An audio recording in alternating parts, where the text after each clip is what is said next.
दिखाई दे रहे हैं वो कहाँ से आए? क्या ये जो स्पीसीज है वो शुरुआती समय से ऐसे दिखती होगी या जो हमारे एंसेस्टर्स हैं वो हमसे अलग दिखते होंगे? इन सब का आंसर देता है एक साइंटिफिक शब्द इवोल्यूशन।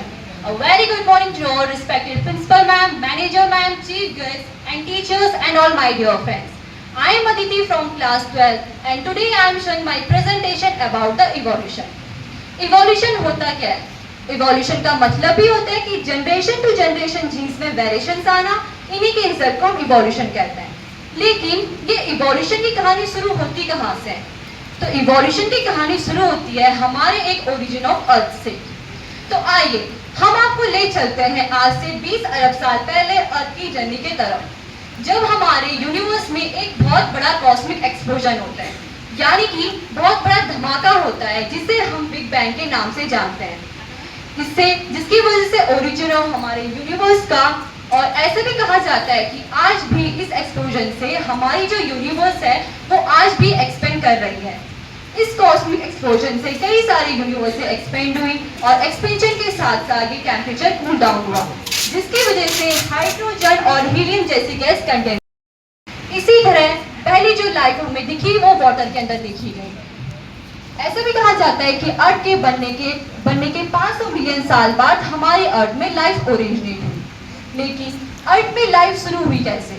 इसके लिए साइंटिस्ट ने डिफरेंट थ्योरीज दी थी। The first theory, the theory of panspermia, and the second spontaneous generation, and the third theory, the theory of chemical evolution, and the fourth theory, the theory of biogenesis, and the last theory, the theory of special creation. तो हम अब पढ़ते हैं पहली theory के बारे में, the theory of पैस्पर्मिया, जो कि बहुत पुरानी थ्योरी थी, साइंटिस्ट ग्रीक थिंकर ने दी थी। इनका कहना था कि जो लाइफ है वो दूसरे प्लैनेट से आई है स्पोर के फॉर्म में। And the second theory, the theory of spontaneous generation, इसमें जो हमारी लाइफ है वो ओरिजिनेट हुई है नॉन लिविंग थिंग से, जैसे कि stone, mud and straw. And the third theory, the theory of biogenesis, इसमें साइंटिस्ट का ये कहना था कि जो हमारी लाइफ है वो ओरिजिनेट हुई है प्री एग्जिस्टिंग लाइफ से। इस थ्योरी का प्रूफ दिया था साइंटिस्ट लुईस पैस्चर ने। इन्होंने the theory of spontaneous generation को डिस्कार्ड किया था और इन्होंने एक एक्सपेरिमेंट किया था, स्वान-नेक्स एक्सपेरिमेंट। इसके थ्रू इन्होंने हमें ये बताया था कि जो लाइफ है हमारी वो ओरिजिनेट हुई है प्री एग्जिस्टिंग लाइफ से। तो आइए हम देखते हैं इस एक्सपेरिमेंट को। इन्होंने 2 फ्लास्क लिए थे जिसमें इन्होंने सेम प्रोसेस की थी। इसमें इन्होंने डेड ईस्ट को हीट किया, जो बाहर से बैक्टीरिया या माइक्रोब्स है वो इसके अंदर यहाँ पे रुक गए, जिसकी वजह से कोई यहाँ पे लाइफ फॉर्म नहीं हुई। सेकेंड इन्होंने सेम प्रोसेस की, बट यहाँ पे सॉन-नेक को ब्रेक कर दिया, जिसकी वजह से हमें माइक्रो ग्रोथ देखने को मिली। And the fourth theory, the theory of chemical evolution, Russian scientist Oparin and British scientist Haldane ने द थ्योरी ऑफ इवोल्यूशन दी। इनका कहना था कि जो अर्थ में लाइफ पहले से मौजूद नॉन लिविंग मॉलिक्यूल्स जैसे आरएनए प्रोटीन से जनरेट हुई है। And the fifth theory, the theory of chemical reactions, जो कि एक रिलीजियस थ्योरी थी। इसमें लाइफ के फॉर्मेशन को लेके 3 कोनोटेशन बताए थे। द फर्स्ट कोनोटेशन इज, जितने भी लिविंग ऑर्गेनिज्म हम आज देख रहे हैं वो पहले से ऐसे ही थे। And the second connotation is, जितनी भी स्पीसीज डाइवर्सिटी है वो क्रिएशन के टाइम से सेम थी और फ्यूचर में भी सेम ही रहेगी। एंड द थर्ड, जो हमारी अर्थ है वो 4000 साल पुरानी अर्थ है। इन सब थ्योरीज का अपोजिशन किया 19th सेंचुरी में इंग्लिश साइंटिस्ट चार्ल्स डार्विन ने। इन्होंने दिसंबर 1831 में एक लंबा सफर किया था 5 साल का अपनी शिप HMS बेगल पर, जिसके बेसिस पे इन्होंने द थ्योरी ऑफ इवोल्यूशन दी और 1859 में पब्लिश की अपनी book on the origin of species में।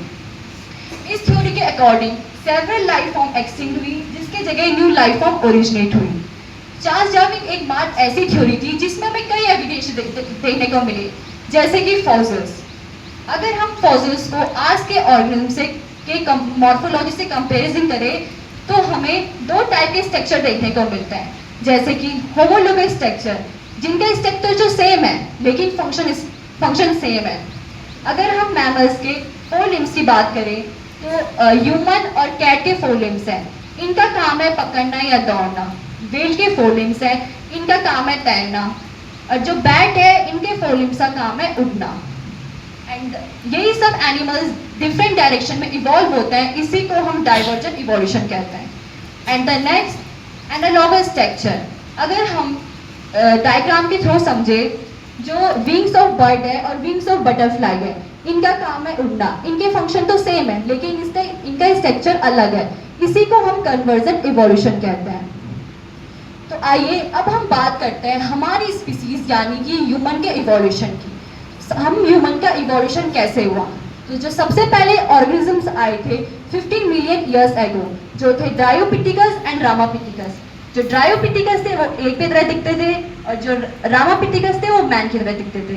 देन 3 मिलियन 4 ईयर्स एगो आए ऑस्ट्रेलोपिथिकस एंड होमो हैबिलिस। जो ऑस्ट्रोपिथिकस थे वो मैन की तरह दिखते थे और जो होमो हैबिलिस थे वो फर्स्ट ह्यूमन बीइंग हुआ करते थे।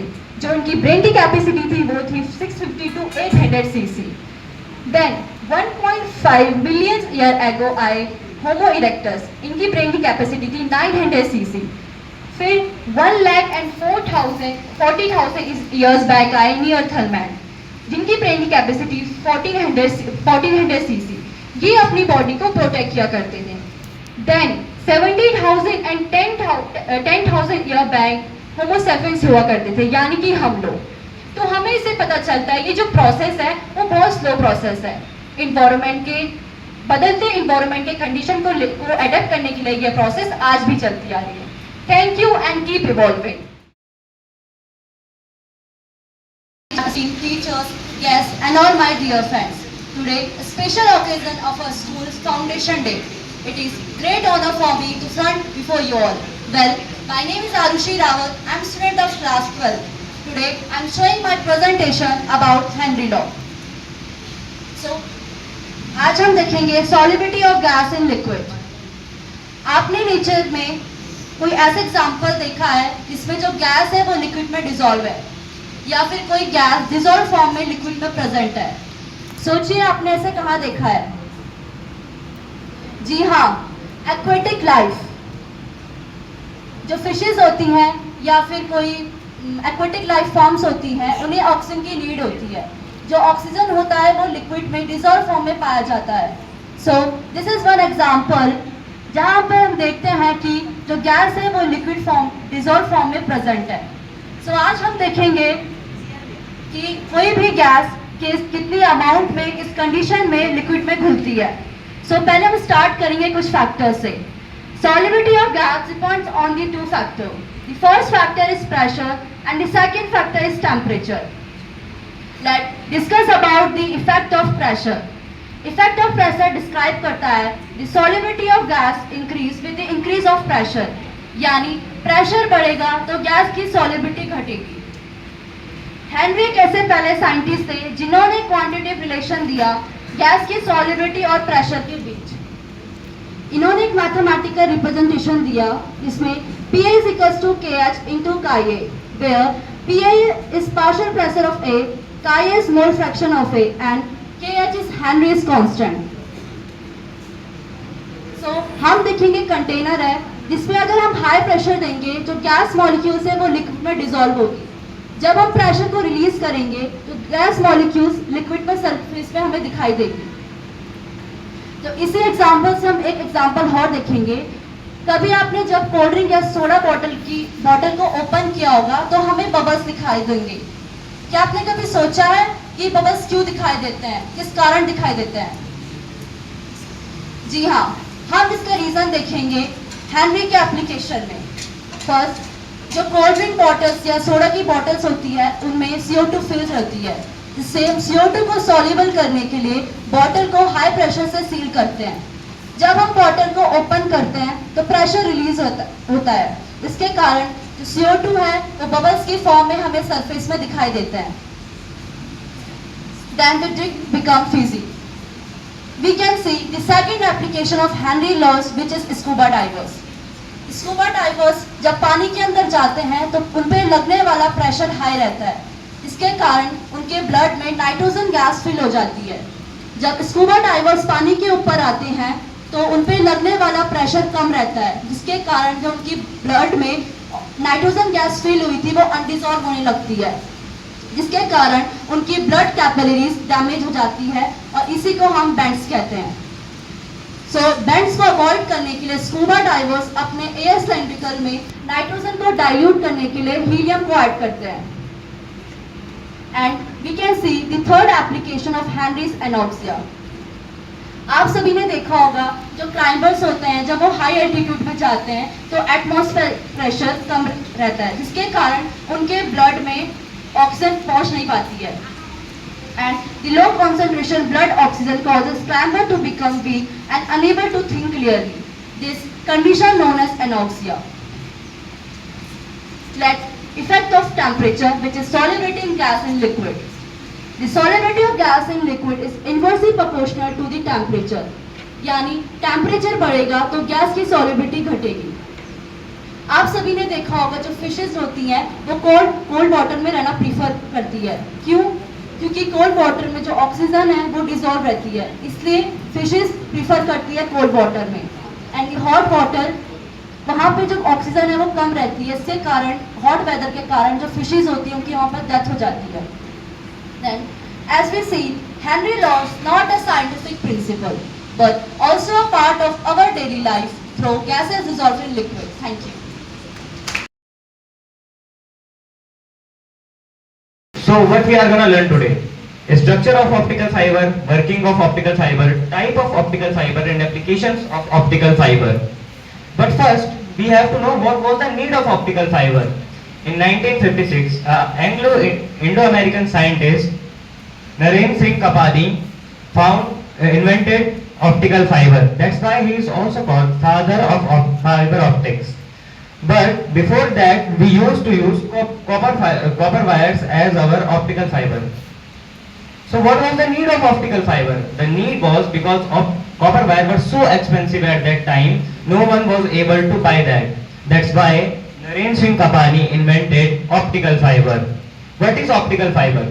Optical fiber is a very thin wire composite of glass and transparent dielectric medium. Optical fibers use light to send information through the optical medium. Structure of optical fiber. Structure of optical fiber consists of three parts. The first one is core. Core is the middle part of the wire from where the light travels. This part is the core. Second one, cladding. This part. Cladding is the outer layer that covers the core and keeps the light inside the core. And the outermost and the protective layer is called coating. Working of optical fiber. Optical fiber are fabricated with high composite glass and it works on the principle of total internal reflection. The refractive index of the core is always higher than the cladding.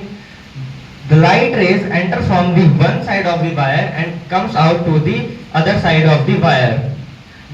In this process, the light undergoes the total internal reflection multiple times. What happens due to total internal reflection?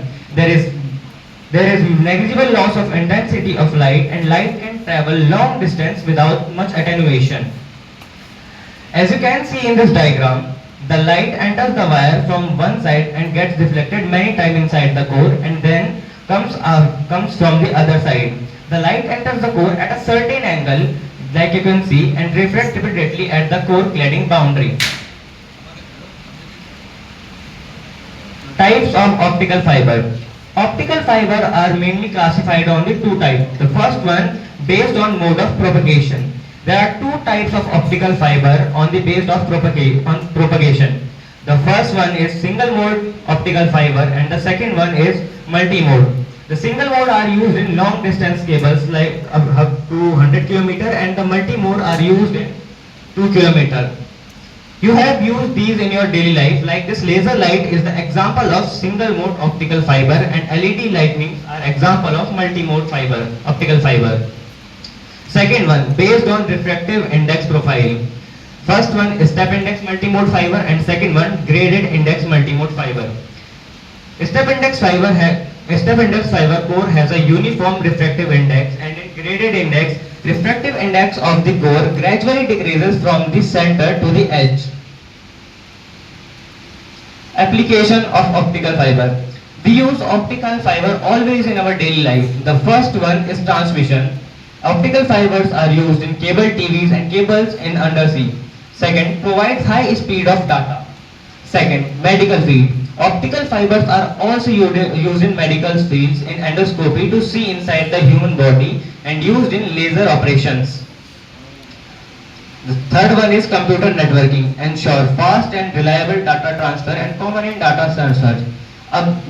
Example of optical fiber is also Jio fiber, BSNL fiber and Airtel fibers. You have these in your house. Fourth one, industrial application. Used in sensor to measure temperature and pressure and helps in monitoring oil and gas in industries. Fifth, lighting and decoration. Optical fibers are used in lighting and decoration like cafes, schools and many places. Sixth one, defense and security. Optical fibers are so secure that no one can interfere when the data is transferring from one device to the another device. That's why we use optical fibers in transferring data. Seventh, transportation. Used in railway communication system. Like you can see in this diagram, there are optical fiber guiding cable duct. So, we use optical fiber in our daily life, which is a very essential but very less known resource. So, you should see things in your daily life like optical fibers. Stay connected, stay ahead and stay technological. Thank you.